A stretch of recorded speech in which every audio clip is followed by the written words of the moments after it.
মেসির ইন্টার মায়ামিকে যে এইভাবে একটা খাম দিয়ে দিব এটা স্বপ্নেও চিন্তা করে না ইন্টার মায়ামি ফ্যানরা।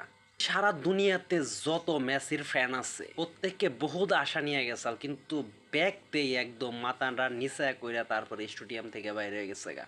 আঙ্গু দেশেও মেলা মেসি ফ্যান আছে, হেতেরা ভাবসাল মেসি একাই বিশ্ব জয় করে হালাইব, কিন্তু মেসি আসলে কামের কাম কিচ্ছু করা হারে নাই। একবার ফেসবুকে দেখলাম কত কত মানুষ পোস্ট করছে স্টেডিয়ামে আর ফিরুম না, কারণ লাঞ্চ ব্রেকের আগেই 3 গোল খেয়াল লাইছে। বুঝেন নাই কে? মানে খেলার মধ্যে যে হাফ টাইম থাকে, হাফ টাইমের আগেই 3টা খেয়াল আইসাল। এরপরে হেতে গো খেলা দেখার একদম আগ্রহ গেছাল গা, কারণ হেরা বুঝা লাইছে যে এই ম্যাচে আর মেসি কাম ব্যাক করা হারবো না। অবশ্য ফিফা একটা বিরাট ভুল করে আলাইছে, রেফারিটা খুব ভালো মতন সেট করুন রাখছাল যাতে মেসিরে 3-4টা পেনাল্টি এমনি দিয়া দেয়। মেসি কিন্তু এই ম্যাচটার মধ্যে খুব ভালো খেলছে, এটা স্বীকার করতে আমি বাধ্য, কিন্তু মেসির নগে বাকি যে কয়টা আসাল, আহারে কি পারফরমেন্স।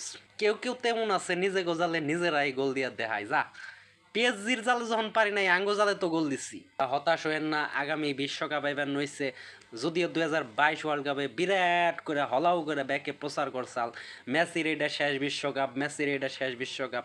1 বছর পরে আবারও বিশ্বকাপ, মেসি খেলার জন্য রেডি হইবার নইছে। মানুষের সিম্প্যাথি দেয়া হয়েছিল, এটা কিন্তু মেলা মানুষ বুঝে। জায়গা বাদ দেন, মেসিরে নিয়ে এত কথা না কই, কারণ মেসি একজন লিজেন্ড খেলোয়াড়। মেসি সব কিছু জিতছে, ক্লাব বিশ্বকাপ না জিতলে কিছু যায় না মেসির নিগে।